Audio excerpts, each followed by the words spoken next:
seen the link over and over and over again between permaculture and human health and well-being. It's a healthy built environment that is thought about in the permaculture way, right?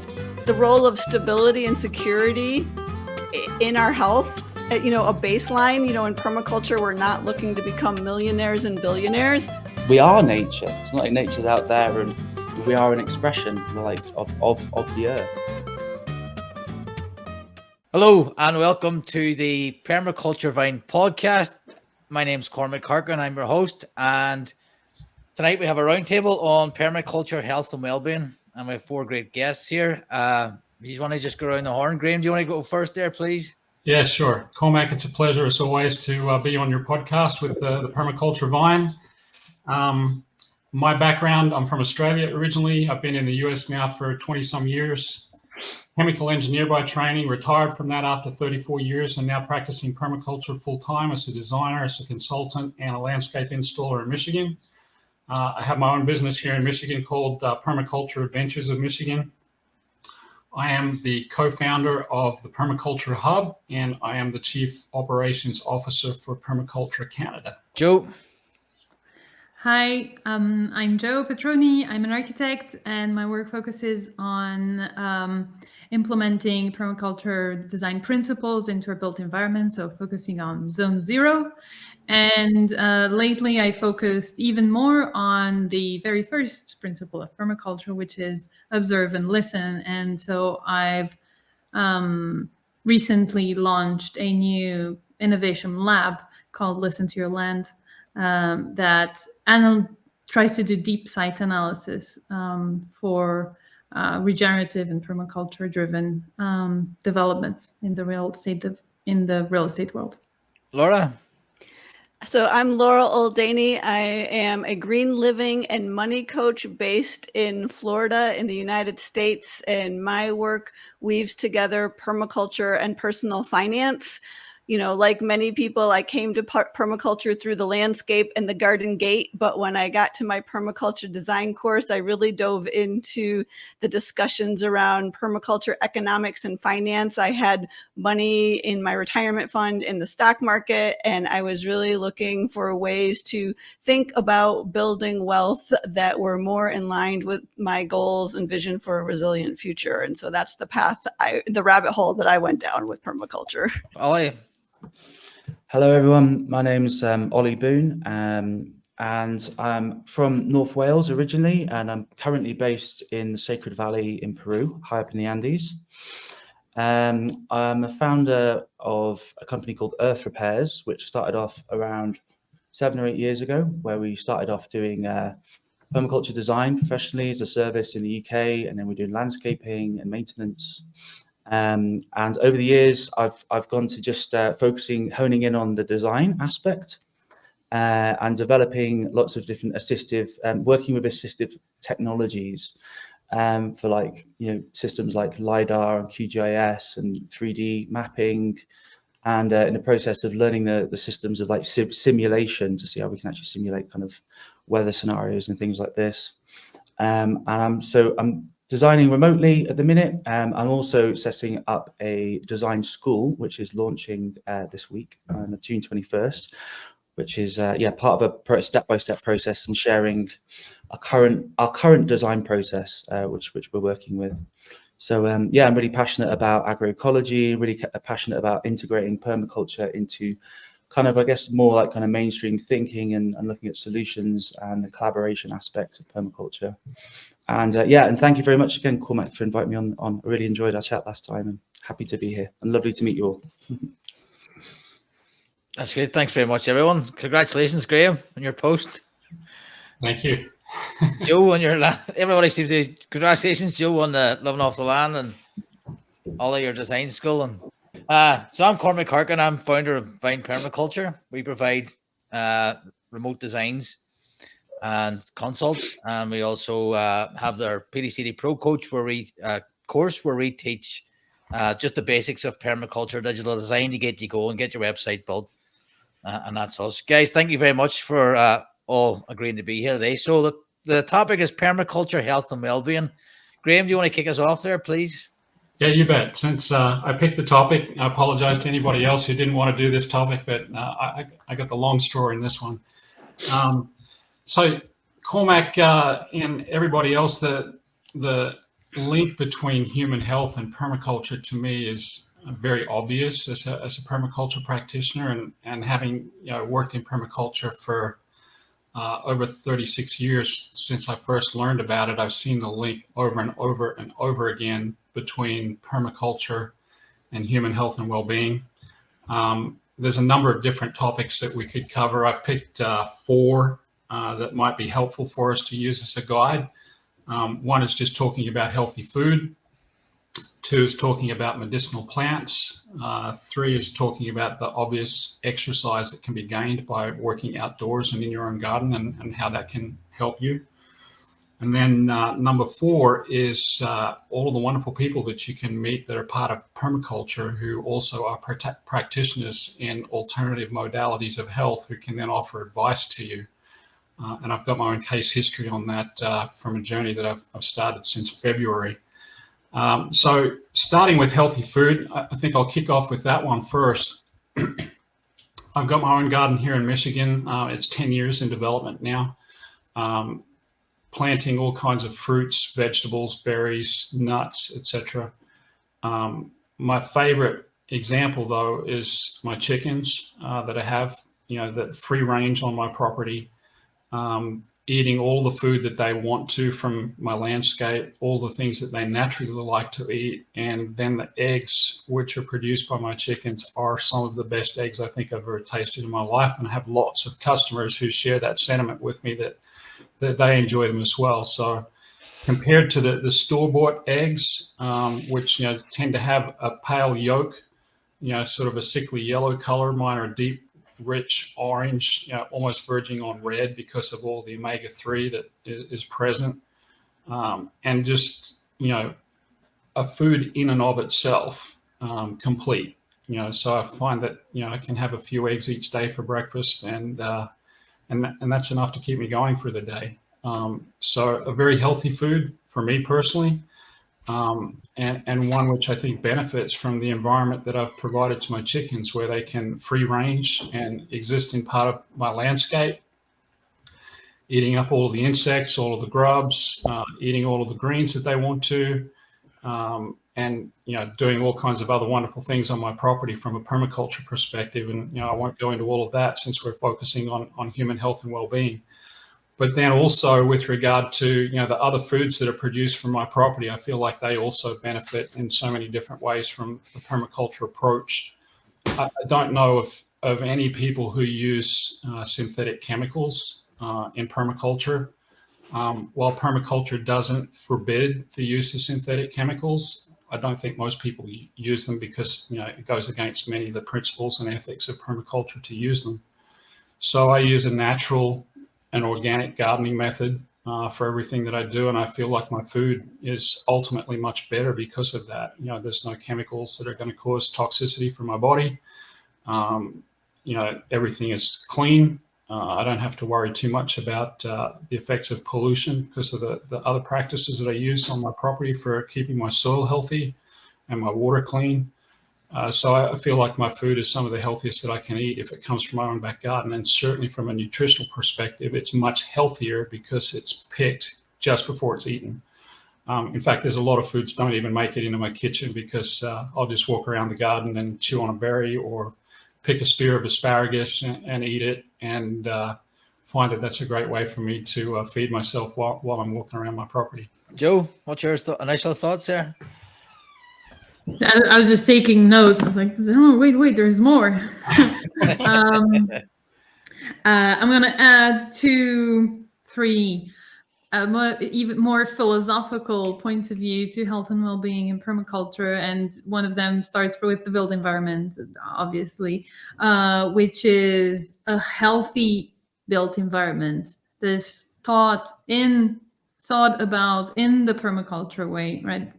It's infusing the permaculture design philosophy into the built environment makes for a healthier space. the biophilic element, biophilia is humans' deep love of nature brought into design, and of course, permaculture does that instinctively.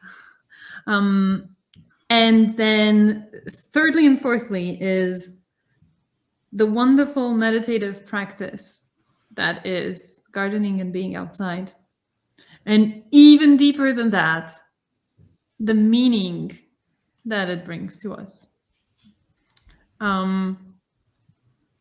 Being in a relationship of symbiosis with nature is, I think, the biggest benefit that permaculture brings us, because it shifts our point of view from being outside of nature and against it, towards being a part of it and symbiotic with it. I'd love to bounce backs on that. We'll just get to the next two, and then we can throw all this in the mix. Laura, you're up next. What's your initial thoughts? All right. Well, kind of riffing off what Graham started us out with. So I'll say this up front so it kind of sets my perspective. You know, as I mentioned, I'm a green living and money coach, and I do think that there is a role, something to be considered for the role of stability and security in our health. You know, a baseline. You know, in permaculture, we're not looking to become millionaires and billionaires, but whether it's financial capital or other forms of capital or wealth in our lives, having that baseline of security, we've seen over and over again in research how fundamental that can be in just a baseline of good health. And, you know, that connects with access to high quality food and the time and space and owning property to be growing food. And so you know, Graham was talking about his personal experience, which I think is what so many of us who come to permaculture aspire to. But I also always want to broaden the conversation so that everyone feels included in permaculture, because you don't have to own your own property to pursue this. You know, we can be pursuing this in community gardens, you know, growing our own food, gardening in a neighbor's plot, recognizing the healthy weeds around us that are so much more nutrient dense and free than the dandelion greens in the, you know, the health food market that are so expensive. So, you know, just adding a few more threads to this conversation, you know, and the opportunities for foraging. You know, that's a big part of my life. I do own a property, but I don't have what most people in permaculture would consider, you know, an aspirational food forest, but I'm building community by, which I think is good for physical and mental health, by foraging. You know, so again, just broadening that conversation and bringing more people into this space, because I think we don't have to own our own properties to be growing the healthy foods or have access to the healthy foods that we all want. Good perspective. Olly? Yeah, really enjoying listening to all your perspectives in relation to health, human health and wellness with permaculture. And I guess just to kind of dovetail with some of the points that were made, like one of them, just following what Laura was saying, I really like the idea about the security and that feeling of, I guess having resilience, whether it's your own place or you're involved in a community. So I guess, like, you know, we're looking at in one aspect, the neurology of the brain. They talk about the reptilian brain, the mammalian brain, and the neocortex. If that primal state is kind of taken care of, if we've got enough food, if we've got enough water, if we've got shelter, then it kind of creates a kind of safe zone for the other functions to kind of come online. And with the other part is more about community and emotional well-being, like what they call the mammalian brain. And then of course that enables us to step into more higher functioning creative aspects of our human experience. And I think, like what you were saying, Laura, is like having whether if you have your own kind of like homestead, like food production system, water collection system, or if you're involved in communities where you've kind of got that local kind of network and resilience, it's going to have many different effects on, like, I guess, in subconscious levels, but on conscious levels as well, because it's kind of, if that's taken care of and there's a sense of belonging, you know, with our environment. So it's recognizing, like what Joe was saying, and like we are nature. It's not like nature's out there and we are an expression, we're like of the earth, you know. So it's, I think, to kind of recognize that, and in the subtle ways and working with it's really important. And another thing which some others touched on was, I guess, about the mental health aspect as well. So obviously, like, I think one of the true pandemics, the true epidemics in the planet right now is a mental health pandemic, where a lot of people are suffering in silence, really, you know, and a lot of people, you know, the rates of all the different kind of events associated with mental health have gone up so much in the recent years. And I think recognizing that, I guess, as an opportunity to kind of provide the inverse of what people are suffering from. So a lot of people are suffering from isolation, loneliness, not being able to really get in touch and express what's really going on with themselves. And I think, you know, having these opportunities of people coming together, you know, by nature, you know, one of the principles of permaculture, you know, integrate rather than segregate, is to kind of help people come together and kind of recognize the shared values and the shared, like, what's really important to both of us, and it's to all of us, and kind of work from that space. I think it's a really good opportunity on that level, as well, to kind of, which is, you know, really going to help people. And I guess, and the obvious things, I guess, what Graham was touching on as well with the nutrition, and the nutritional density of food, you know, like the availability of it, the freshness, you know, the lack of these kind of chemicals which have these long-lasting yet unknown like effects, you know, which can be detrimental as a whole, which also affect mental health as well. So I think, there's many different aspects that we can touch on it. It's a really like kind of wide subject, and there's lots we can like unpack and bounce off each other. So I'm looking forward. Guys, thanks very much. That's what I love about these things. The broad range of perspectives that are brought, and people's experience is all different. For me, I could relate to a lot of bits and pieces of everyone's, because I started off I'm going to grow all this food, and then realizing I don't have the time. So it's refocusing them on the process of tidying up the back garden and making it more presentable, and growing less, but looking after it more. So then looking after and then trying to find that community as well that I can be a part of and get me food from. So that it's definitely something I'm lacking in is local community. So I think that can only improve my health. And once I let go of that, I want to grow all this food, and I feel a lot better about things. Who wants to kick off there? The floor's open now for anybody who wants to kick on. Well, I can take it on what you were saying and add my this idea of social and glut. Like glut and excess of food is such an enormous weaver of social togetherness. We were picking cherries the other day, and had cherries to give, and toured all of our tiny, very tiny neighborhood. And right now, you know, I'm figuring out if I haven't planted maybe just a little bit too many tomatoes, and which is always the case. But then again, I haven't planted nearly as many courgettes as I have, or zucchini as I have last year. So that's balancing your production in a way that makes sense. But yes, coming back to health and to well-being,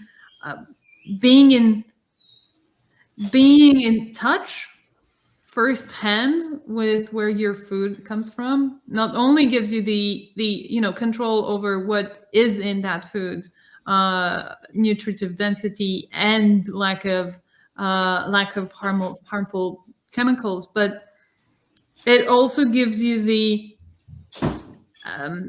benefit of knowing that you can be reliant on that, and the psychological comfort of being in direct contact with it. And I think especially if you have kids, that's such an important thing to offer them the knowledge of how a tomato grows from seed to, I mean, we all know the image of a kid nowadays who tells you that hamburgers grow on trees, and it's depressing. It's utterly depressing. So having kids who know the cycle of life of a plant and understand the cycle of life of a chicken that at some point dies, and understands the cycle of life of humans as well, and has a connection to that as well, I think makes for more resilient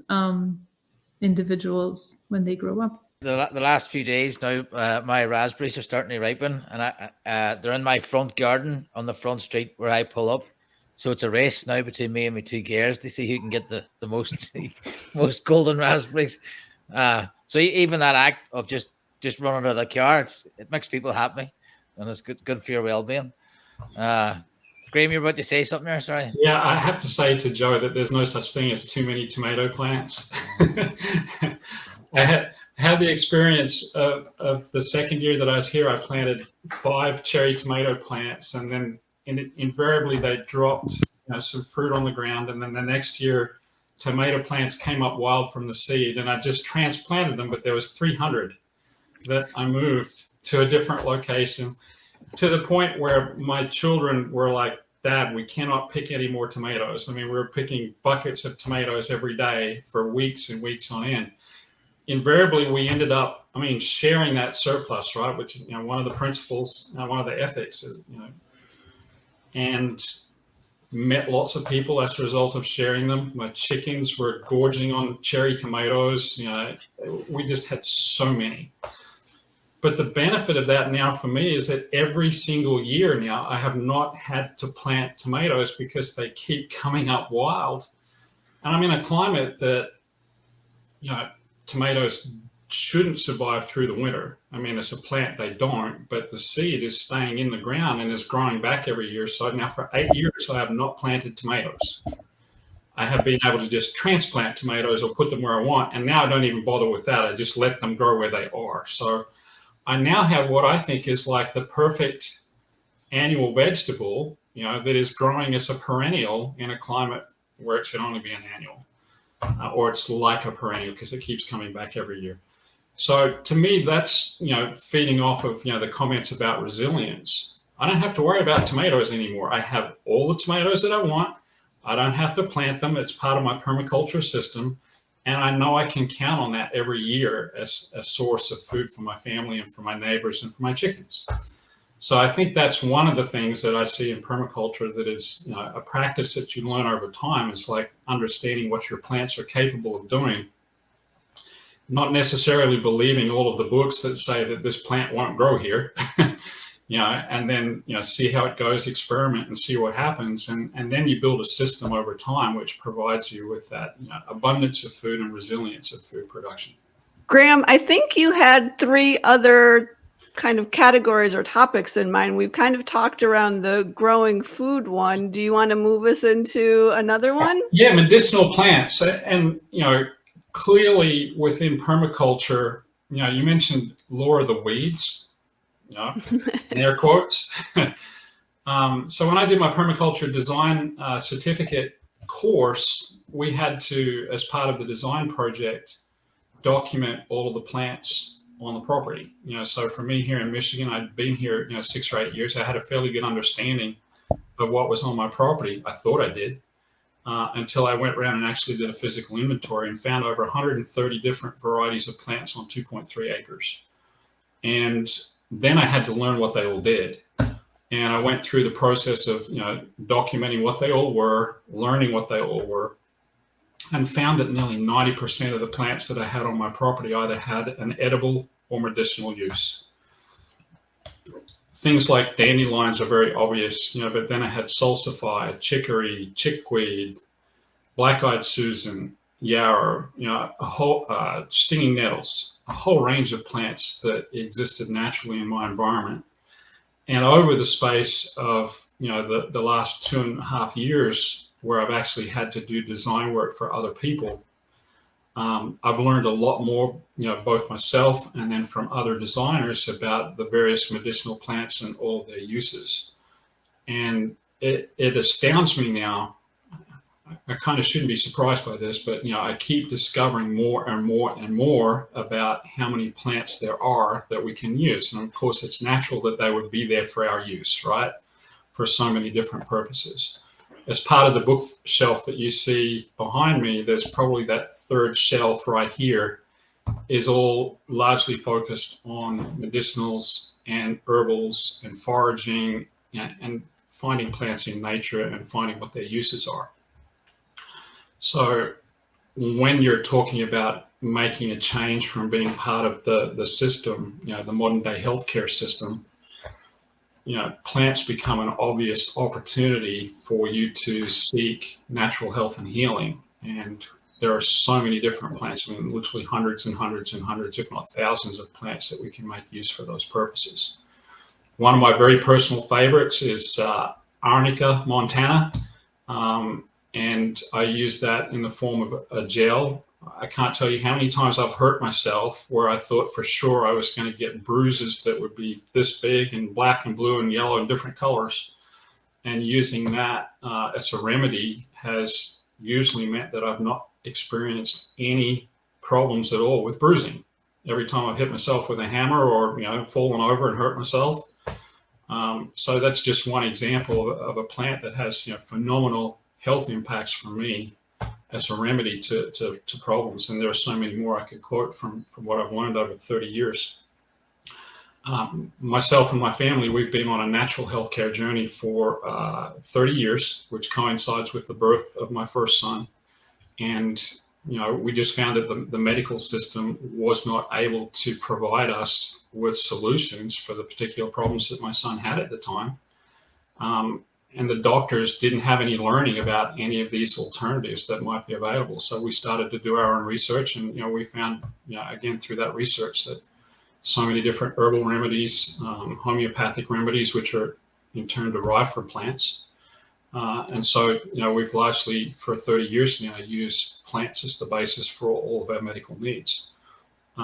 Obviously, by making use of healthy foods, and good diet practices and exercise, we have fewer illnesses than most people, and we're thankful for that, very grateful. But when we do have needs, we're able to deal with most of those just using medicinal plants and herbs. Well, I was really happy to see this topic in general, permaculture health and well-being, because I think that so many permaculture discussions are focused on the landscape and the built environment. And even looking through our major permaculture texts, there's very little around health. And I actually am planting this seed for potentially later in our conversation, because I think a lot about how do we use permaculture as a lifestyle design tool, and how do we use permaculture to design health and well-being into our lives and our communities. And so to the extent that I do see health talked about in permaculture, this herb, growing our own medicine is, one of the things we talk about, but I think we can broaden the conversation a lot more. So again, I'm really glad we're having this conversation. And, continuing along the same thread that I started with about the food, just adding in some thoughts here for people who don't have property to grow their own medicine. So again, you could be growing it in a community garden. You can be taking foraging classes and learning about places to forage some of these medicinal herbs in your own area. I've also heard about an organization I think it's called Herbalists Without Borders. And I think they do, they try to provide free herbalism in the community. So, people can be looking around for that. Or, if this is your skill set in permaculture, these herbal medicines, are there ways that you can, be using that as your community activism to help more people access this that don't have the space to be growing their own medicine? Yeah, I could maybe I'll share a couple of things if that's okay. I guess just following on from what we were just talking about there, it's not, I guess it's not in I guess my assumption is it's not in the vast majority of people's awareness that it was, perhaps just around 100 years ago when the main predominant means of treating ailments was plants, and then of course the pharmaceutical industries, when they recognized the profit that could be made by replicating, synthesizing different kind of compounds, and it kind of actually almost kind of demonized the kind of people who are working with plants. There was a massive shift in the cultural movements at least in the Western countries. And of course, like where I am right now in Peru, there's a really interesting statistic I saw in a documentary years ago called The Sacred Science, which is based in Peru. And it was about, I can't say the figures are exactly correct, but if I remember them rightly, it was about 75% of the current pharmaceuticals on the market are derived from plants. Out of those 75%, 25% of those plants are from the Amazon rainforest. And less than 1% of the Amazon rainforest has been studied for its medicinal plants. Less than 1%. So Peru is a really abundant place for many kind of different medicines. There's all different climates. I'm actually helping a friend at the minute set up a kind of brand and service, working with different indigenous communities in the Amazon and Andes to kind of make these plants available to the world, because there's so many different plants. It's mind-blowing. And so many different powerful aspects to them. I think, Graham, you were mentioning arnica as one of your go-to medicines, and one of the go-to medicines I've used for years now is something called sangre de grado, which is it's like also called dragon's blood, and it's a sap from a tree, and it's a coagulant. It helps skin heal 4 times quicker if there's a wound or a cut, and it's amazing, almost like sap-like substance. It's antiseptic, antibacterial, antifungal. It also has antiviral properties, and it's been studied for anti-carcinogenic as well. And of course, it's like the tree's kind of like immune system in a way, but it can be sustainably harvested. And another thing that just sprung to mind was a really beautiful analogy the other day. I guess it's like kind of thinking about harmonizing the inner landscapes with the outer landscapes. And it's looking at this idea of the gut. Of course, it's been long known in like ancient cultures. I think it was Socrates that said like the way to optimum health is through the gut. And it's obviously there's a lot more science coming out about the gut now, the second brain, and its relationship being over 2/3 or 3/4 of the immune system. And there's this beautiful analogy I heard the other day of like basically looking at the gut kind of like a garden in a way, and through health choices, dietary choices, mostly unknown to us, there's perhaps like been a build-up of what we might consider like weeds. I guess the way I define weeds is any plant that's in an area which we prefer that to not be there because we want to focus on another thing, right? It's funny how people categorize. Oh, that's a weed. That's not. So it's the plants now. But so I think one of the analogy that I heard the other day is basically restoring gut health, and it's actually something I'm working on at the minute. Something that it's protocols I'm following. So the first thing is it's weeding, is like looking at perhaps parasites that we might have picked up, toxins, heavy metals, and the main thing, of course, is the bacteria. That kind of bacteria which rots, which is like decaying for life. And then, so if we do like certain cleanse protocols, certain ways of like clearing those bacteria out of our system.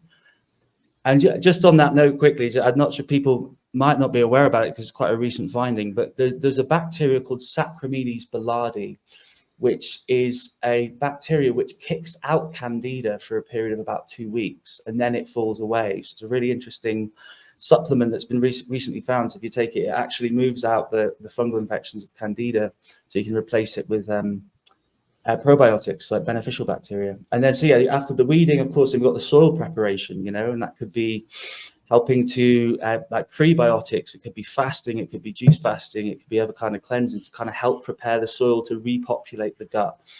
And then once the soil's been prepared, we kind of want to plant the seeds. So that could be inoculating ourselves with the beneficial bacteria, the bacteria which preserves life, that bacteria which helps us, our immune systems to function at its optimum, helps our organs to flow, and all this kind of stuff, And then, of course, after that, there's the maintenance, and that's the regular stuff, which also includes things like sleep and hydration and, like managing stress like efficiently. And then, of course, then at the end of it, we've got the harvest, and that's harvesting the optimum health and the improved mental health, and how it's all completely interlinked. And how we can actually, have the gut, the second brain, it has the same neural network system as the brain. So they're very, very much intrinsically interlinked. So I think, I guess on the note, permaculture, medicine, food, it's like, I don't know how it was in your school, but in my school, everything was kind of taught, so it's compartmentalized, so it's all very separate. But of course, in reality, in nature, it's all integrated. The geometry is integrated with the biology, with the chemistry, with the art. With all of this stuff. So seeing these inner and outer landscapes, is kind of, I guess, as above, so below, that old saying, you know. I think it's really can give really important perspectives on how we can kind of both treat the environment around us and we treat our bodies. But yeah, I think the integration of medicines in medicines with permaculture gardens as well, and community projects. Like here in Peru, there's a good friend of mine, Alejandro, who I lived with for a period of about 5 years in a community house. And he's permaculturalist for about 25 years here in the Sacred Valley, and he's done really amazing work. And he's one of his gardens, everywhere he goes, he just creates amazing gardens full of medicinal plants, and he has a distiller and essential oils, and creates hydrosols as well with these medicinal plants as well. So if anyone, if you're not familiar with this distillation, so you get the essential oils, which is a tiny amount of oil, you know, there's masses of plant material. But then you also get, which not many people utilize, is what he calls a hydrosol, which is the water that's basically distilled, but it's infused with the essence of that plant. And it's a really good addition that you can just add to water. You know, if you're getting water out, just add a little bit of rose, a little bit of rosemary, munya, whatever. There's lots of different things. So I think, the relationship between it, I think it's a really important one at the minute, especially with the health epidemic that we're experiencing in the world, and how there's nature, literally, the symbiosis, it seems, you know, that between humans' health, our organs, things that we experience, and the exact kind of function of some of these plants and how they interact with the human body is it just blows my mind. So I think it's I think it's a really beautiful area to explore and to kind of support, really. I think that's what I'm gonna say. Yeah.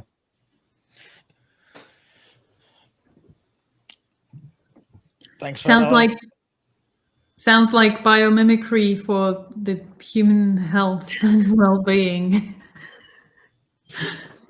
Yeah, there's a book called The Doctrine of Signatures. I don't know if anyone's come across this, and I think it kind of has lots of native North American indigenous kind of folklore, and it was a way how they'd identify functions for different plants, and it would be like the shape of the leaf or the shape of the flower or the color and certain things, and how it actually mimics the human organs, like a walnut, for instance, like the brain, you know.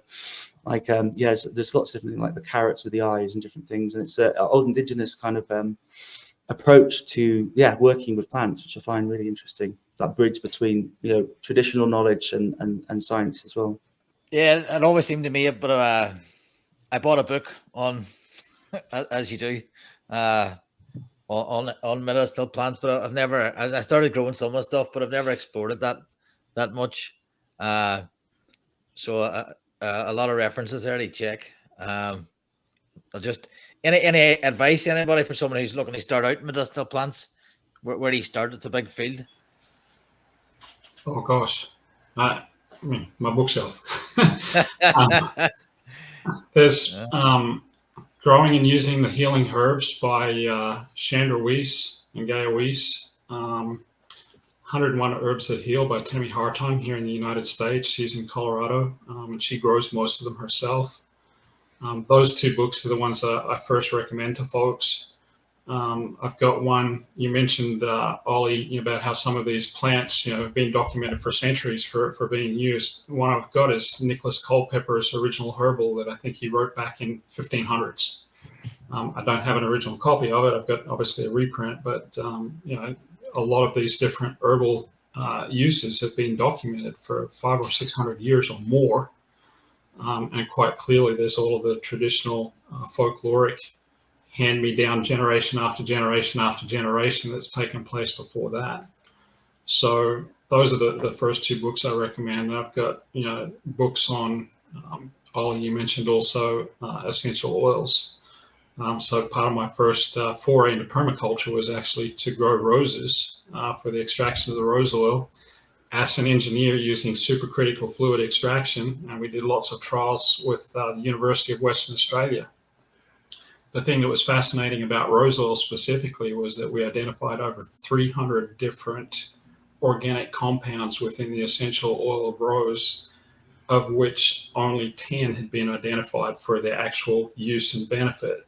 So there's like 290 other compounds where, the human species had no idea what these things do. but rose oil is considered the queen of essential oils, and it has so many different uses. It's one of the most valuable liquid substances on the planet when you want to purchase it in bulk quantities. At one point, it was $50,000 US per liter to purchase rose oil in its neat form. And I think that's an indication of the value that can be had from just that one essential oil. I use lavender oil quite often to help deal with infections or lymphatic toxicity. I've got all kinds of different essential oils that I use as part of our box of tricks, as we call it. And I think, again, the human species has yet to fully explore all of the different things that are available to us. Again, Olly, you mentioned how many plants that there are from the Amazon that we just still don't know what they are. And I'm sure that same analogy applies all across the world to the different biospheres as to what might still be available to us that we're still yet to learn about. Cormac, one thought I would have to go along with your efforts to do more with less is just to look at what is growing in your yard already that may have medicinal value. Again, those weeds, those so-called weeds, those plants that you might not want there, investigating, do they have medicinal value, and how can you most easily incorporate them? Is it as simple as picking them, dehydrating them, and then powdering them and sprinkling them on your food? That's something we do with a moringa tree in my boyfriend's yard. What's already there that doesn't have you, making more time and stress in your life trying to do something, learn something new. I know that Cormac's got stinging nettles, because I remember when he posted the video of him making tea from stinging nettles, and there you go. Excellent. That was quite amusing. Yeah. I got caught lovely. Right, we'll move on. No, Joe, go ahead, Olly. There's one more just on the recommendation. So just closing that there's a really good website I've been using for years now. And again, it's as and when things might pop up. There's obviously a preventive approach, to recognize what might be out of alignment in your body or whatever, and having that as a kind of long-term supplemental. But then, if there are ailments that pop up, there's a really good resource called Earth Clinic. I think it's .com or .org. But if you put in Earth Clinic, and I love this idea. It's great because it's a review-based treatment system. So if you put in an ailment that you have or whatever, you're helping someone with, and there's basically people put up their own remedies that have worked for them, and then they're basically rated. So it's basically like a kind of open source review-based system, and they've also got it for pets as well. So you can even look at there's a few different options there. You can look at the ailments, or you can look at the treatments, and you can also look at pets. But I find that really, really super useful for the things. It's earthclinic.com. Yeah. And while we're at it, I'm going to add just one thing that I learned this week, which is that honey dilutes with humidity and peroxidizes on the surface of wounds, which I thought was absolutely fantastic. And I found it's because I found the spray that was recommended to me that's based on pure honey with essential oils and for veterinary use. And it just whitens up the skin that is being treated. It's just magical. It's incredible. Something that's so close to us. Its antiseptic properties as well, for wound healing. So, yes, it's magic. Joe, I appreciate you're getting late, and you could be falling asleep. So we'll go to the built environment quickly, and then we'll get back to the exercise and community. So, Joe, do you want to just touch on what you touched on earlier about the built environment and its connection to health and wellbeing? Sure. There is a widening field of work right now around healthy built environments. And of course, one of them is non-toxic built environments, as in using not necessarily only natural materials, but non-toxic materials, which is much harder to do in practice than you would think in today's day and age and market of product. But there are other elements as well, such as circadian rhythm relationship to the outside world through the building. And for me, especially, the built environment, our houses are a mirror of our perceived relationship with nature. And these super insulated houses that we build for ourselves today are a representation of this separation from nature, of this lack of understanding that every place is unique. And if you understand it and its specificities, you can build houses that are responsive to that microclimate, and that by living in such a house, you at the same time feel connected and responsive to the microclimate that you're a part of, and that grounds you and anchors you to place, to the specificity of your microclimate, and to the small changes year after year, decade after decade, that you can see in that microclimate. What do those mean to you in your house?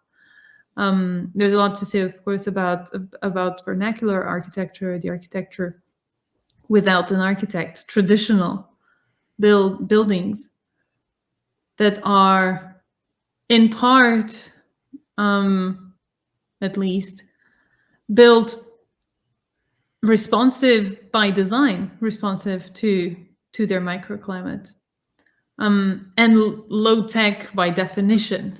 Low tech because of the constraints, of the economic constraints in each place, but also because of this deep understanding of the needs and the potential of every place. I'd like to switch back to materials and natural materials, and say, for example, how hempcrete is both antifungal, naturally antifungal and antimicrobial, but also hygroregulator. So it regulates humidity in the house, which is such a stacked role, such a stack of roles for such a very simple building material, and it is. I mean, that's definitely a permaculture design decision, right? To find a solution that is simple and that stacks so many functions in one go. Certainly, I can add to that, Joe. The house that I'm sitting in was built in 1850, so it is relatively old by US standards, not as old as many properties that I've seen in Europe. I can recall walking past a building in Cologne, Germany that had Anno 1660 written on the side of it. And I'm like, that was like 200 years older than Australia. So it's built, according to a standard that wouldn't be allowed today. This with modern design techniques, the walls are this thick with brick. There's no insulation within the walls. There's no cavity. It's all just solid brick. It's built on fieldstone, which looks very similar to the wall that you've got behind you, Joe. And so there's a thermal mass associated with that, which changes the response to the environment. So we find that when we're going through spring and when we're going through autumn or fall, that the temperatures are somewhat more self-regulating because of that thermal mass that's built into the wall. So the heat in summer that gets accumulated within the bricks becomes available to us as the months start to cool off. And then also the coldness of winter, means that heat is gone, and it helps to moderate the temperatures as we move from spring to summer. So we don't have air conditioning in this building. We're forced to open the windows. I don't open them right now because you'll hear my rooster crowing. He'll interrupt the call. So in any event, we're responding to the changes in climate, naturally, just because of the construction method used for this building in 1850. Whether that was intentional or designed, that's the way it works. And I modify it then by letting all the trees grow on the west side of my home so that the afternoon sun is not hitting the walls and making it very, very hot during the summer. the trees that are on the south side of my home are all deciduous trees so that they lose their leaves and the sun can penetrate in during the wintertime. And I'm fortunate to have that. This was not designed in 1850 by a permaculturist, but it works that way. Yeah, and just to add to that, and I'm really grateful to see you as an architect, Joe, approaching it in this way that you do so consciously, and it's great. I just reflected. There's been a couple of jobs when I was in the UK a couple of years ago that I was working with architects on a couple of projects, and it was the first time working with architects and the first one, and they actually were teaching at university, and I kind of got brought on at the a later stage where they'd already decided the citation of where the house was, and the kind of layout of the house and all these different things around it. And I kind of looked at it, and I was actually I was assisting on a design course at the time, Verania, and I said, look, have a look at this. Like, what do you think of that? And I couldn't quite get over, like, one, the citation that they put the house in like the sink of the site, like the lowest point in the site. So it's like all the water would have naturally been going there, and it would, of course, like in a frost pocket as well. And also they had like the kind of, I think the bedroom was like kind of over to the west. They had like social spaces to the east. They had like a pool that was kind of shaded out, and it was just like I couldn't quite get my head around it. And also that it was more focused on the aesthetics rather than the function, because it was like, okay, what was in the field before? Potatoes were in the field before, right? Okay, well, let's mimic the mounds of a potato to try and create a roof to try and fit in with this theme to get the planning permission. And I'm like, luckily they were really open, and they were lovely people. They were really open. And so what I've done since then is just create a series of suggestions, really, to kind of put when working with architects, to kind of just say, just like say things that I guess I wasn't aware of before, like the whole permaculture thing. We start to look through these lenses. It kind of opens our minds into what's really common sense, what's really things that make sense, right? And yeah, like some of the things you touched on, like like kind of in the northern, I guess, their bedroom space to the east, morning sun, social spaces to the west, like the roof angle to the low winter sun, overhangs to the high winter sun, and all these thermal mass, and also the location of like where you'd have the heating system in the house. Maybe if you had some kind of Rayburn system, so it's got lots of thermal mass around it, and then the ventilation, high south, low north, or whatever. There's all these little things that we can just, like what you said, low tech solutions. And the orientation, of course, like the elongation, east-west. Where here at the house at the minute, it's elongated north-south, and we kind of just get afternoon sun, in this place. It makes a big difference to not just, of course, there's the obvious things like energy and like, how we use the space, but just how it feels like mentally, because we functionally use the different places, and it's so important to have these considerations, and it's something I'm very interested in as well. And of course, Graham, what you were talking about is that the landscape, having the deciduous trees to the south, kind of you've got trees to the west for the afternoon shade, and all of these different things. It's just things that, with a little bit of thought, it's like, and so yeah, part of my interest is putting this forward in a way just to plant seeds in people, plant seeds. And one of the things we'd love to do with this design school eventually, is have interdisciplinary training. So like landscape architects and architects can kind of get a crash course in permaculture, and vice versa. Permaculture designers can kind of get a crash course in, obviously it's not going to equate to years of landscape architecture study, but we can learn to speak the same language. We can learn to speak the same language. We can have these basically, kind of align our perspectives a bit, and I think, it's so important with our architecture and how we design buildings, for sure. I get really excited when I listen to these conversations about alternative building materials, natural building materials. And I think that's a big part of the future, whether it's the future of permaculture or just the future of building in general. But I also recognize that I live in the here and now in a house that was built in 1950. And it was not built with passive solar or passive cooling in mind. And in fact, it infuriates me to no end that there's so little conversation here in Florida about passive cooling. Passive solar in general is generally about creating heat. Here we need the passive cooling conversation. We have in the United States, we have LEED certified buildings, which are a greener building, but they don't even talk about passive cooling from what I understand.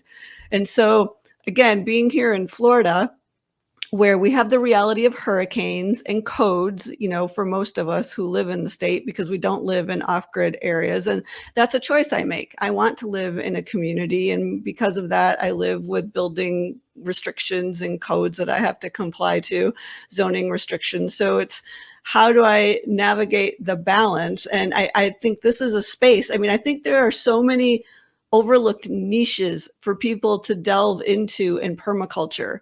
And, one would be right here. How do we increase our health and well-being in the homes, the pre-existing homes that we're already living in? What do we keep in mind if we're going to buy a house?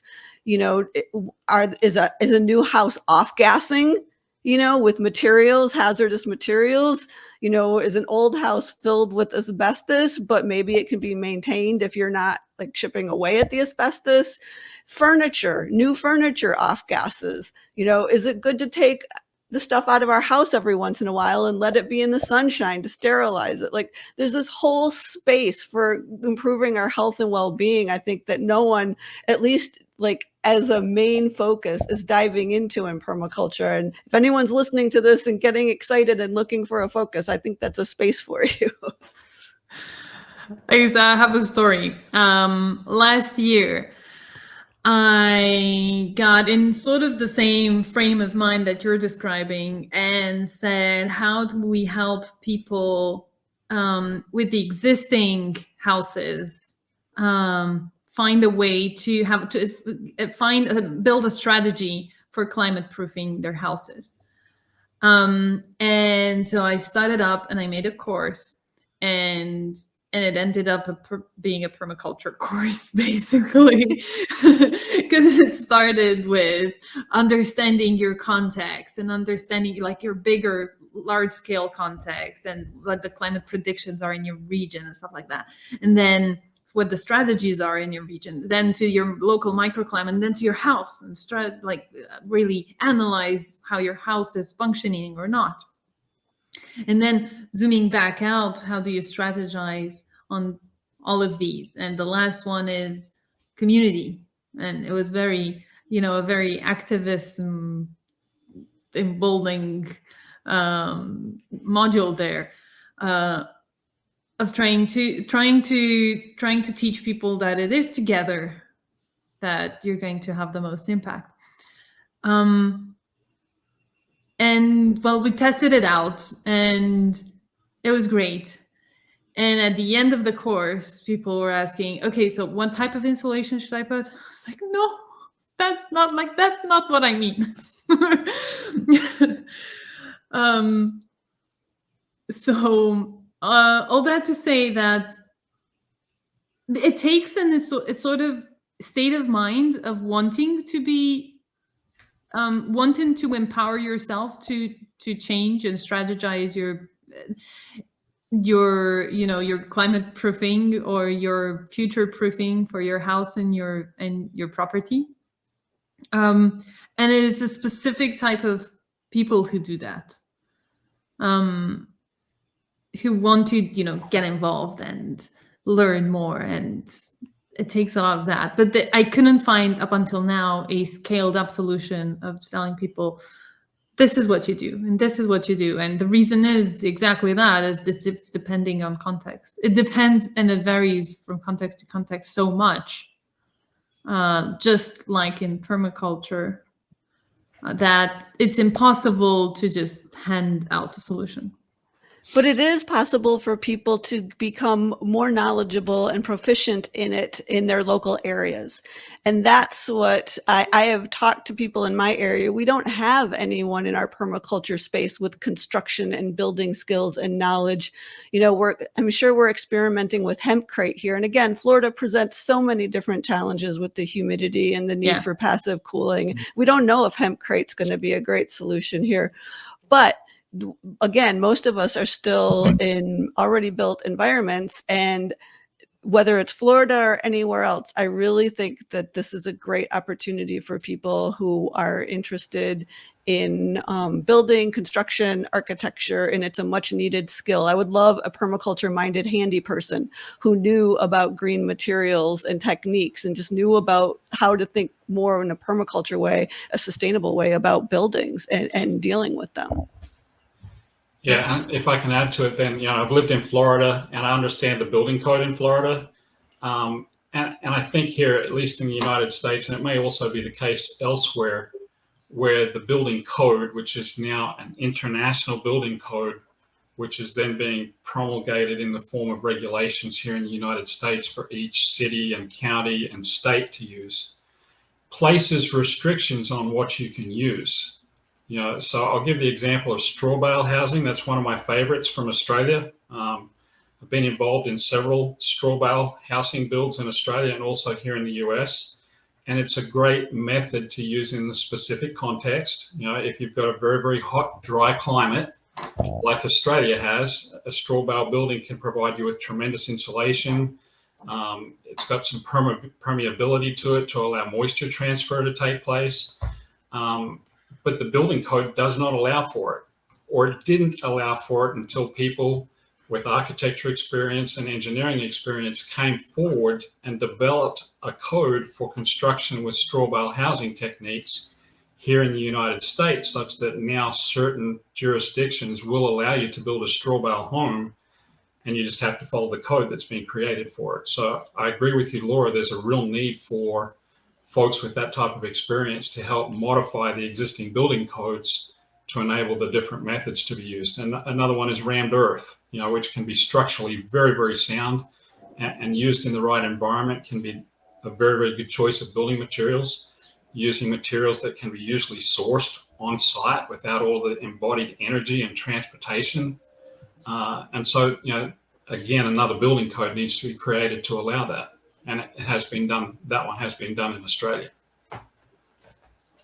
And I think just to add, to that point, and it's, one of the things we call it in the UK, it's probably a bit the same over in the countries where you're at, is a retrofitting. So it's like, on one hand, of course, there's the intelligent design modeling, responsible, building, basically ethical, responsible, regenerative, kind of new builds is one thing where it's kind of, okay, more homes, let's maybe set a precedent on how we can create more eco-regenerative based communities. And then, of course, the other thing which you're bringing up is it's so important. It's what about all the homes that's already there? Because it's all the resources, all of the energy that's gone into it. And even though, whatever it's efficient or inefficient, I think, I really resonate what you were saying, Laura and Joe's, about that opportunity to retrofit what we already have.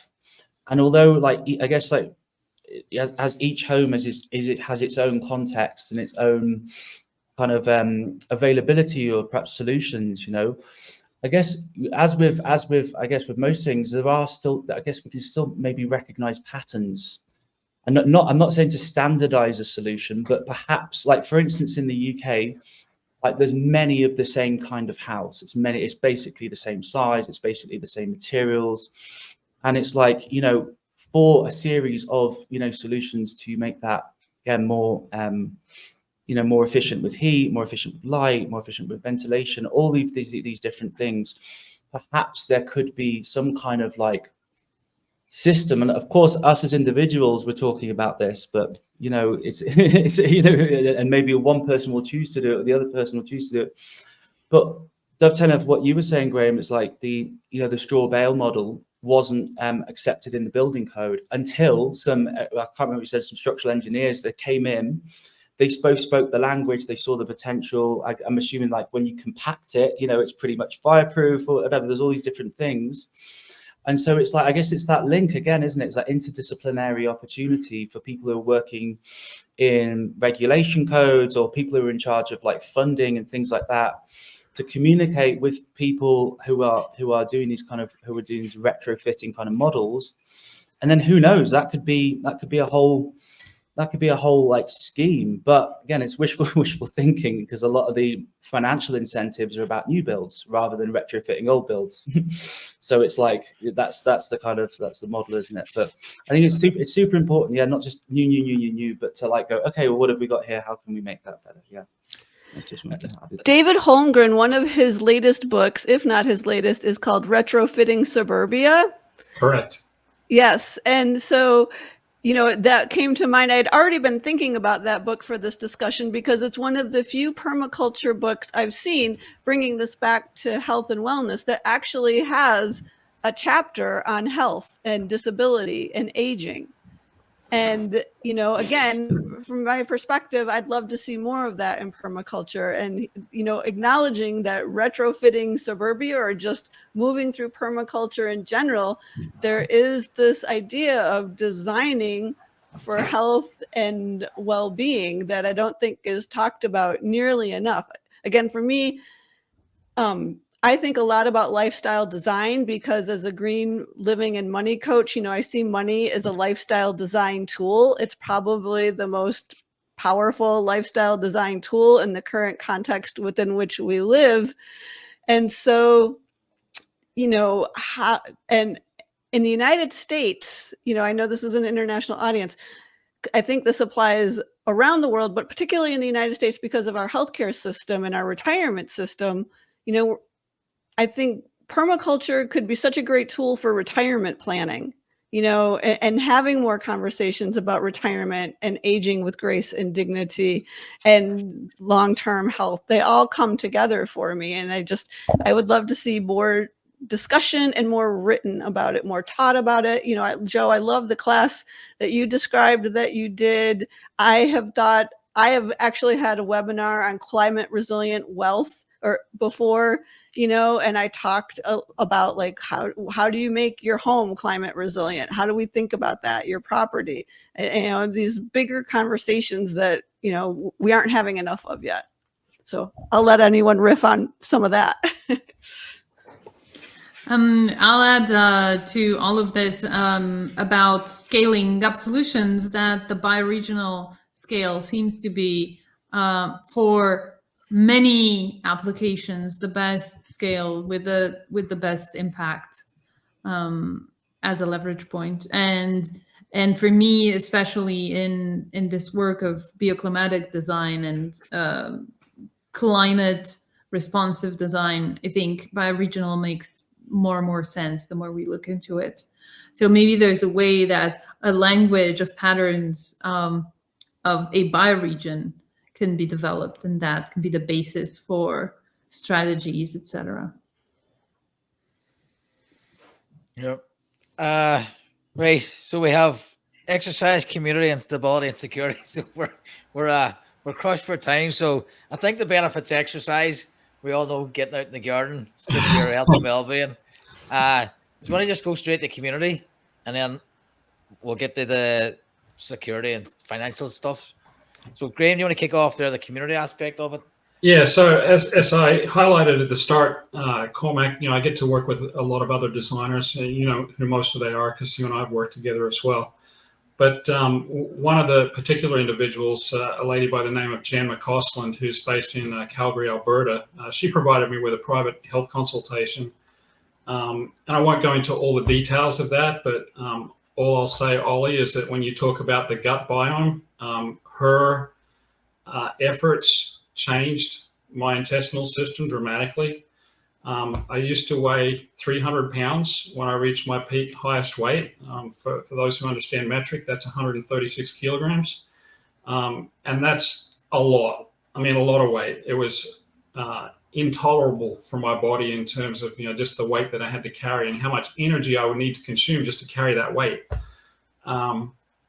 In any event, I'm now proud to say that I've been able to cut that weight dramatically. I'm just shy of 100 kilograms now.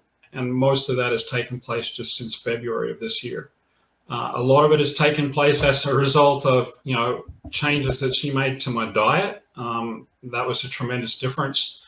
Obviously, now that I'm not working in an office environment like I used to as a chemical engineer, I'm spending a lot more time outdoors.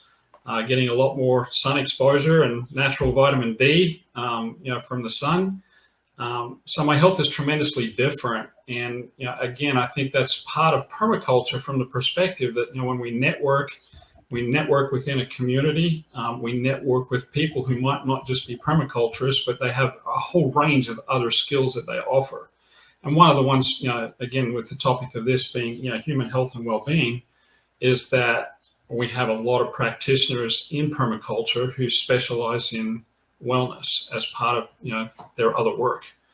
And so, I encourage people to, reach out to the folks within their own network and understand well what it is that each person offers in terms of that skill set. I did a lot of work with Jen as a designer in permaculture and probably did 4 or 5 different designs with her before I even learned that she had this other skill set. And it was only as a result of us putting together a webinar that we did jointly, and it was on copper as an element within human health. That was her expertise. And my background as an engineer was to talk about copper within the environment and soil and how that affects plants, etc. Because I've been involved in agricultural fertilizers as part of my career, and I had to learn about copper for part of that. And so only as a result of us putting together that webinar did I learn that Jen had this entire other skill set that I was like knowing nothing about. And one conversation led to another, and she provided me with this 3-hour consultation, which then, literally has changed my life. I've lost a lot of weight. I don't have joint pain. I can tell that there are certain other aspects of my health which are improving, and this is undoing damage which has taken place, by my own poor choices over 30, 40 years. So I know that it takes time to recover from all of that, but again, I just want to encourage people, reach out to everybody that you know within your community and learn well what it is that they do. And you'll find then a tremendous number of resources of people that you can talk to about, other aspects of human health and wellness. I just have a brief point to, just follow on to that. And it was related to what you were talking about, Laura, before. I've been really interested in the previous years about holistic context and life design, lifestyle, kind of envisioning how we'd like our life to be. And one of the things that you brought up, Graham, has really touched home to me is I've also been really interested in sociocracy and learning ways and how we can collaborate really effectively together. It came up. One of the things that just sparked my attention when you were saying about you've been working with this lady for a period of time. It was only, in the workshop that you realized that she had this whole other skill set. One of the things that's been kind of putting together is it's a kind of adaptation of the Alan Savory holistic context model, with some kind of additions with extra questions like this. It's actually, and it's something I've been doing when I've been working with new people, whatever the project is. I've been like, one of the questions is like, so what skills do you have? What kind of things have you learned to do? And the other thing is like, what kind of strengths do you do? What kind of things are you naturally good at? And the other thing is the challenges, what kind of things do you really struggle with? And it's so funny because on so many different occasions, like someone else's, not just like their skill or their strength, but what they really love to do has often been what the other person is really challenged by. And I've seen some really beautiful examples of this, and it's come up in some events that I've done with a needs and offers board when I've put some like kind of music events on with some permaculture talks and different regen talks and things like this. We have a board where basically people put on the one side of the board, they put up a need, whatever. I'd like to learn guitar, I'd like to learn Spanish, I'd like to do gardening, whatever. There's all these different things. And the other side, we have people that put offers. Like, this is something that I can offer. I'll put that out there. And it's amazing at these events, these people have never met each other before, like the synergy between those two things.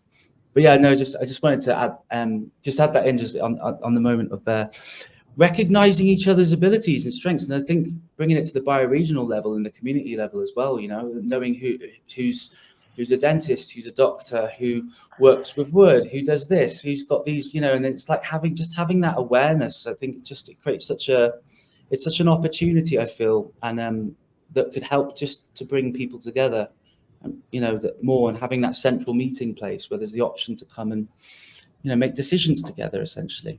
But so I just wanted to share that now.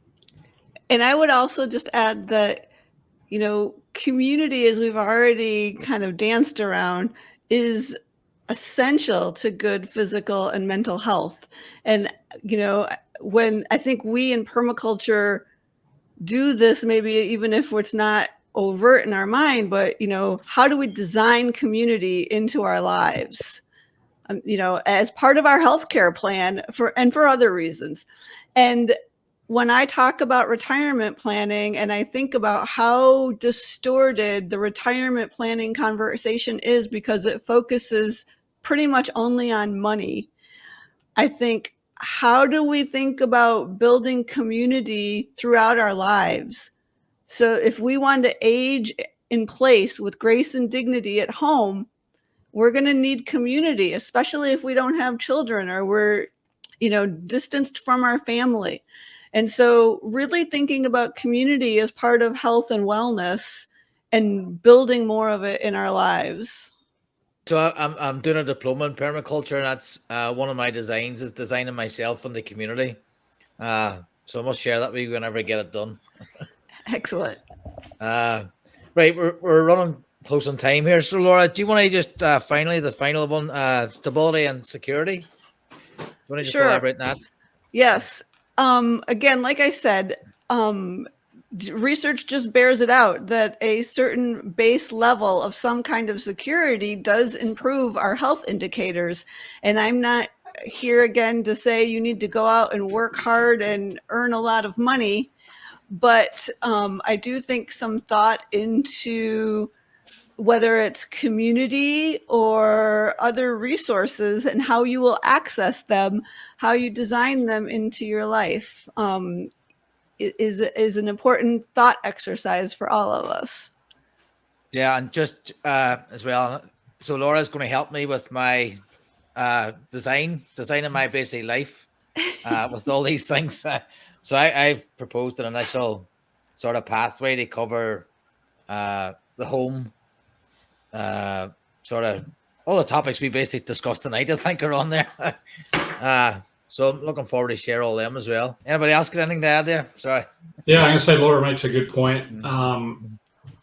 Within certain communities that I've lived in, there's, I guess, a spectrum of people and their viewpoint with regard to self-sufficiency and resilience. And I put those at different ends of a spectrum. The self-sufficiency emphasis, preparedness communities that might focus on making sure that they individually have all the resources that they ever need in order to overcome whatever circumstance might exist, as opposed to resiliency and involving your community as part of that, where you then look within the community for all the different resources that you might have available to you from other people outside of your immediate property and home. And I just give the simple example right across the street.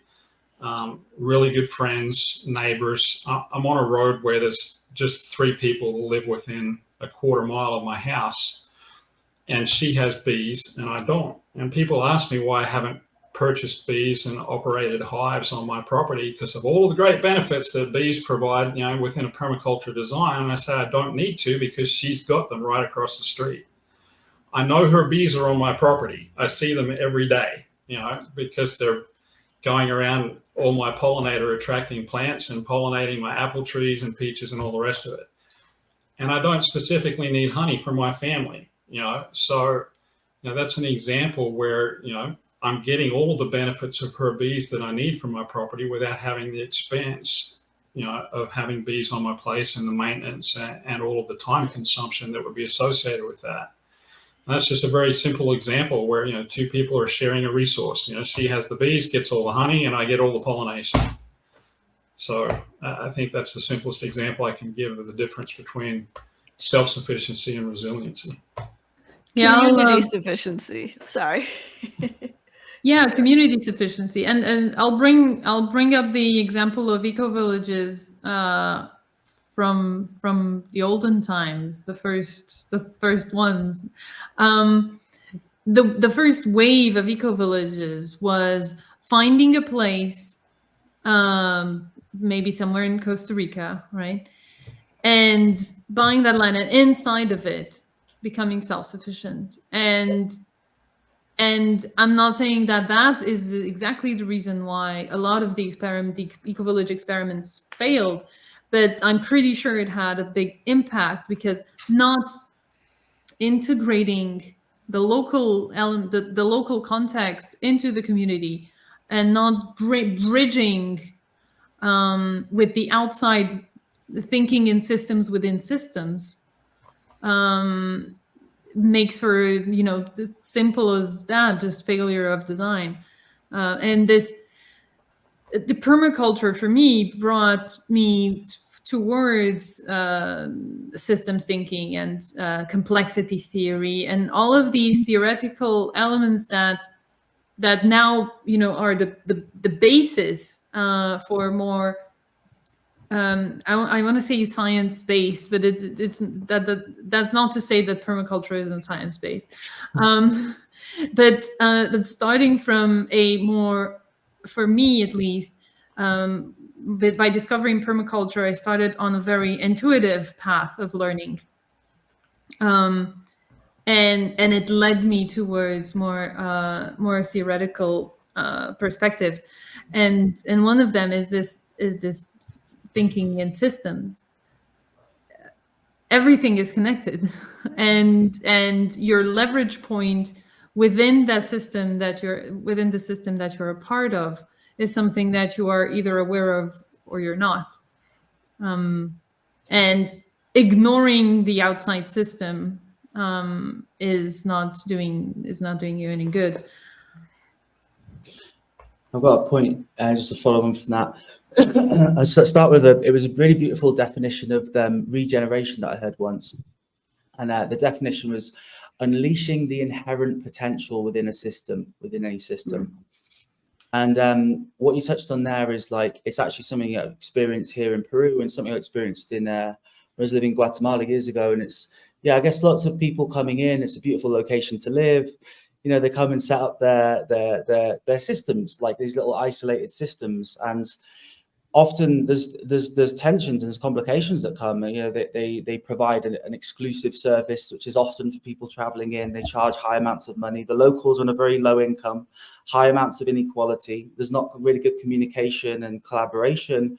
And it creates a lot of, can create some, tensions and segregation, really, you know, and it's even if people have good intentions, it's actually, or without it being integrated with the community, it's quite, it can be quite problematic. And I've heard in Guatemala now, there's quite a lot of crime, you know, around the lake because of this, around the lake that I used to live in. There's, again, yoga centers with like armed security there. You know, it's like, it's crazy. It's really sad the way it's gone because of this, what you're speaking about, this lack of integration, lack of inclusiveness. And I guess one thing I wanted to share was I saw a talk years ago. It was on the permaculture convergence in the UK. I just watched it online, and it was these two ladies, I think they were from the UK, who were working in El Salvador in Central America. And it was one of the best permaculture models, like as far as like having a quite a broad impact that I've come across. And it was a demonstrate, educate, replicate model. And so they had a demo. There was like a kind of farm demo site in El Salvador that they were working on to create as a demo site. And then they went around to lots of the local communities, and they invited them to come over, like for a weekend. Come, we got some music, we got some food on. We'd love to just share and connect. And so they invite the communities, many of which, or I think many or most of which were obviously using mainstream chemical kind of like food production systems. And then so when they saw these models that were working, which I think is so important, is have these actual working demo sites to go, they can actually, okay, they can get their head around it. It's not just an idea, a concept. Then they offered the communities the opportunity to come and do basically, I think it was over 6 months or a year, like every weekend, to come and learn the processes so they can come back. Then the thing was as well, which I really liked, is so they gave the communities these kind of opportunities, these free opportunities, but the community had to nominate who would go and do it. And it was supposed to be someone who was basically really excited by it, someone who was really impassioned by it. And so then anyway, this happened. So they went back to community and said, this is great, you know, let's find someone. And these people would go, I want to do it. And then they'd go and learn these processes. they'd design the communities as part of their as part of the educational process, they'd implement it. And the beauty of this model is that then they would then go to the other communities and use their community as a demo model. So then they go to the others, and then they'd invite them, and then it would all interlink. And this was happening in one part of El Salvador, and it kept on going and going and going. And it was just this kind of peer-to-peer networking kind of like, regenerative like revolution. It was amazing. And it got so popular over the years. I think this was about 4 or 5 years in, that they set up another demo site in a completely different part of El Salvador and started to repeat the model. And I just love that aspect of like, because I think one of the sensitive things, especially around here, especially around other places, is the NGOs, non-government organizations or charities and something coming in and with this kind of Western mindset, going, we know what you need, we're going to give you this. And I've seen it. I've been up to high Andean communities, and they've got a greenhouse. And why have we got I don't know what they got a greenhouse. They just dropped it off here. They're not using it, And it's like, again, I think the importance of that, of really deep listening and drop in the I know complex and being that beginner's mind and going, hey, this is working for us. We'd love to share it. Hey, what do you think? It's like this kind of mindset of like figuring this thing out together, And so just to share that around some that really was a really good talk. If you have a link section or something, you can try and find it to include it if anyone's interested. Thanks. That'd be great. Thank you.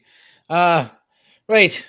We'll go once round just very quickly our final thoughts. And then we'll just have another quick outro then. So Graham, final thoughts? Yeah, I'll just go back to my favorite Geoff Lawton quote. If you're not having fun, you've got the design wrong. And I think if we always use that principle of what brings us joy, what brings us hope, what brings us courage, what brings us fun, we'll always get the design right. Joe? I wanted to talk about emergence and entropy and negative entropy, and I think there's so much to be said there that I'll actually stop. But I mentioned it, so I'll just maybe that just opens up some. The chemical engineer gets excited when you talk about entropy. Yes. It's interesting to think about entropy and negative entropy in terms of human health and well-being. That would be a very rich discussion. From the financial permaculture side, I'll just say that I think of health as an investment. And I think it's a very important investment for all of us to focus on, because it can cost us a lot of money if we don't maintain our health. And in fact, one of the things I remember seeing in that chapter I had mentioned in Retro Suburbia about health is how our resilience is pretty much negated if we don't have our health, or it's definitely less, and then you rely much more on community, and we need to be there for people with, poor health or disabilities, but definitely health is wealth. Yeah, I guess one of the things I'll just like to share another quote I really like. It's the Buckminster Fuller quote, and it's in order to change a system which is like no longer functioning at its best, basically we don't change it by fighting against the system, but we create a new system which renders the old system obsolete. And I think and with that in the context of like how we kind of perceive health in the human body in the cultural context, in the community context, it's like I feel rather than fighting against that which isn't working, like is to kind of imagine new approaches and design new approaches. And I think there's lots to be said around the potential of working with conscious life design, conscious health choices, and seeing it as a whole. And I think that there's boundless like opportunities and niches for people to kind of approach this lens of permaculture, natural health, natural healing, focusing on like medicinal food forests, as well as a book I got a couple of years ago, which I need to bring over here. But I think it's a really important topic, and health is a direct representation of life and vitality, and I think we're really to make the most of this life and do what we can. And I think it's something to to really honor and cherish. I'm talking to myself now because I've actually neglected my health for many, many years, and I'm kind of coming around to a lot of my senses, being like, so it's a very poignant subject for me at the minute. Thank you. Thank you all. Thanks very much. Yeah, we could have a podcast on each of the individual topics, which will stick on the list for the future. For me, it's funny you mentioned gut health because my gut's pretty bad at the minute, and probably years of drinking too much alcohol has killed everything in there, sterilized it. So for my journey, they just put me on a omeprazole, like a pharmaceutical, and then I read it, and I'm not taking that because of the damage it causes. So that's just one example that I'm sort of trying to better my health. So all the points we discussed tonight are going to help me along my journey for better health, better sort of looking at that, getting financially stable so we don't have to worry about it, getting exercise, getting out in community, and making my built environment better. So I really appreciate that all. Thanks very much. We'll just go around once more just for where people can find you and what you're up to. Short and sweet. Graham? Yep, you can find me at permacultureadventuresmi.com, at Graham Towerton on Instagram, thepermaculturehub.com, and permaculturecanada.world. Joe? You can reach out to me on LinkedIn. Also find my website on Permaculture at permaculture.net, and the Listen to Your Land project that is now live, and looking for big projects to play with at listentoyour.land. Laura?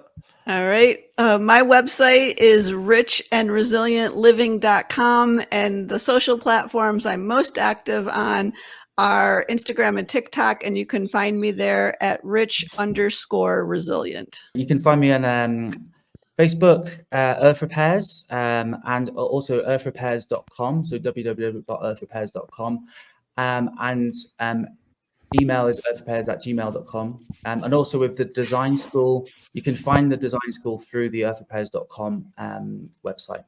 Yeah, and I'm most active on Facebook. That's great. You can find me at finepermaculture.com. Guys, thank you very much. And for the audience listening, that was the Permaculture Vine Podcast on permaculture and health and wellbeing. Guys, thank you again. Cheers. Thank you. Cheers, everybody. Yes, thank you everyone for a great conversation.